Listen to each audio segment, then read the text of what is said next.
Melbourne cricket ground వేదికగా Australia, England మధ్య జరుగుతున్న బాక్సింగ్ డే టెస్టులో తొలి రోజు పూర్తిగా బౌలర్లే ఆధిపత్యం ప్రదర్శించారు.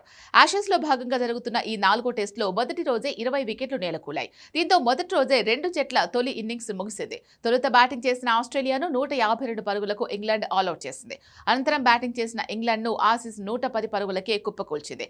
టాస్ గెలిచిన బెన్ స్టోక్స్ స్టీవ్ స్మిత్ బృందాన్ని తొలుత బ్యాటింగ్కి ఆహ్వానించాడు. పిచ్ పేస్కు అనుకూలించడంతో ఇంగ్లీష్ బౌలర్లు మెరుపు వేగంతో బంతులు విసిరారు. తొలి 6 ఓవర్ల వరకు వికెట్ పడకుండా జాగ్రత్త వహించిన ఆస్ట్రేలియా జట్టు ఆ తర్వాత వరుస వికెట్లు కోల్పోయింది. ట్రావిస్ హెడ్, ఆ తర్వాత జాక్ వెదరాల్డ్, లబుపేష్ వెంటనే అవుట్ అవ్వడంతో ఆస్ట్రేలియా 34 పరుగులకే 3 వికెట్లు కోల్పోయింది. టాప్ ఆర్డర్ మొత్తం విఫలమవడంతో 91 పరుగులకే 6 వికెట్లు పడ్డాయి. ఇన్నింగ్స్ సజావుగా సాగుతుంది అనుకున్న టైంలో క్యామరూన్ గ్రీన్ అనవసర పరుగుకు ప్రయత్నించి రనౌట్ అయ్యాడు. ఆ వెంటనే ఆస్ట్రేలియా లోయర్ ఆర్డర్ మొత్తం కుప్పకొడింది. దాంతో 152 పరుగులకే ఆల్అౌట్ అయింది. టంగ్ 5 వికెట్లు పడగొట్టగా అట్కిన్సన్ 2 తీసుకున్నాడు.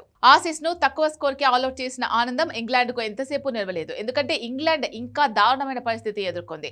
పేస్ కు సహకరిస్తున్న పిచ్ పై కంగారు బౌలర్లు మరింత రెచ్చిపోయారు. ఫలితంగా 8 పరుగులకే ఇంగ్లాండ్ 3 వికెట్లు కోల్పోయి కష్టాల్లో పడింది. టాప్ 3 బ్యాటర్లు Zak Crawley, Ben Duckett, Jacob Bethell ఘోరంగా విఫలమయ్యారు. ఆసీస్ బౌలర్ల దెబ్బకు 8 మంది ఇంగ్లాండ్ బ్యాటర్లు సింగిల్ డిజిట్ స్కోర్ కి అవుట్ అయ్యారు. హ్యారీ బ్రూక్ 41 పరుగులతో జట్టులో టాప్ స్కోరర్ గా నిలిచాడు. 100 లోపే ఆల్అౌట్ అవుతుంది అనుకున్న టైంలో అట్కిన్సన్ ఆఖర్లో బ్యాట్తో రాణించడంతో ఇంగ్లాండ్ 110 పరుగులకు ఆల్అౌట్ అయింది. బ్యాటింగ్లో 35 పరుగులతో రాణించిన నెయ్సర్ బౌలింగ్లో 4 వికెట్లు పడగొట్టాడు. బోలాండ్ 3 వికెట్లు తీయగా స్టార్క్ కి 2 వికెట్లు దక్కాయి. తొలి రోజే రెండో ఇన్నింగ్స్ ప్రారంభించిన ఆస్ట్రేలియా కేవలం 1 ఓవర్ మాత్రమే ఎదుర్కొని వికెట్ కోల్పోకుండా 4 రన్స్ చేసింది.